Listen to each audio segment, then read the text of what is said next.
Welcome to Port Royale. This is your hometown for now, in which you already even own a warehouse. You can adjust the level of magnification and the camera angle at will. The city view shows all of the buildings in the city. These include action buildings, homes, and businesses. At first, the action buildings are most important for you. They are always in the center of town. You can enter them to perform certain actions, such as here in the dock, the most important building. This is where all of the trading for the entire city is done. If you have a convoy in port, you can select it directly. This displays data on the convoy on the right. Note, convoys consist of one or more ships and have a captain. More on that later.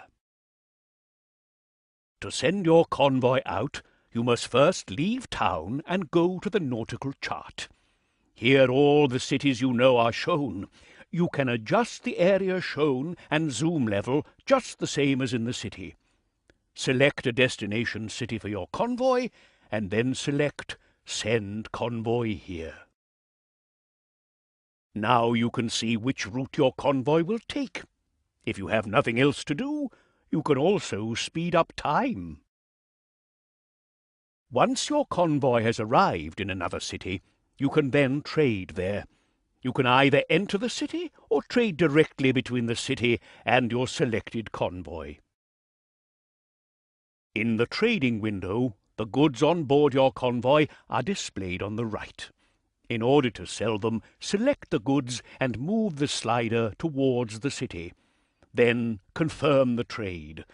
I will explain the significance of the prices and quantities displayed later.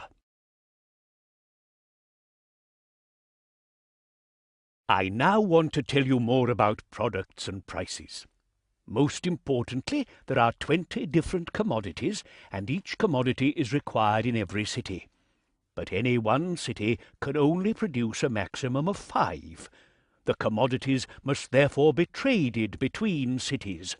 Most of this is done by the many traders you meet at sea.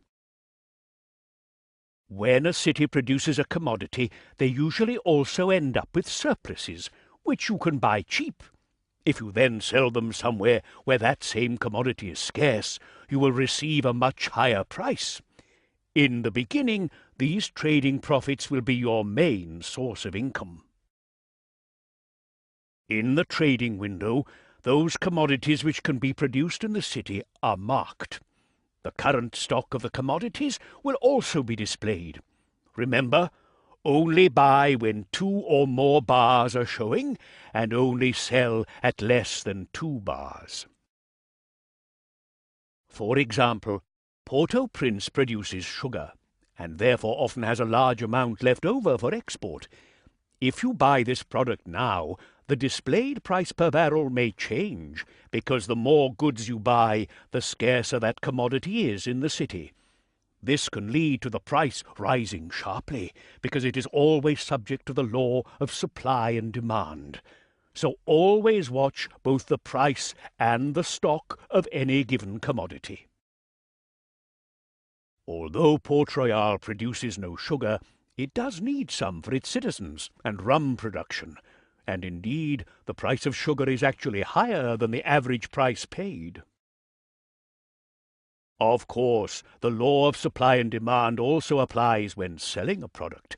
Therefore, the price of a given commodity may drop when selling, so always watch both the selling price and the stock of the commodity traded before you confirm the trade. Incidentally, if a city is lacking too many commodities, its citizens will become dissatisfied. You can view the current satisfaction in the city information. It is also influenced by events. This is also where your popularity in the city is displayed. Selling scarce goods helps to raise it. You are sure to have noticed this area of the HUD. Your current cash balance will be displayed here. Above that is your current rank and your progress towards advancement to the next rank. Initially, progress is determined solely by your assets, whereby those assets consist not only of your money, but also your buildings, ships, and goods. As your wealth increases, so does the progress bar. Once it is completely filled, you progress on to the next rank. This is important because you can only perform certain actions once your rank is high enough. For example, you must have a certain rank to speak to architects and governors. You can see what you still need for the next rank in your logbook. It also contains a great deal of other useful information, such as your current reputation among the different nations. But I will tell you more about nations and your reputation later. For now, the important thing is that you attain the next rank. In the beginning, it will be easiest for you to do so by trading. An example, Port Royale produces rum, for which they require sugar, while Port-au-Prince produces sugar, but no rum. Santiago could use both, and has wood to offer. This is ideal for a small three-legged trade.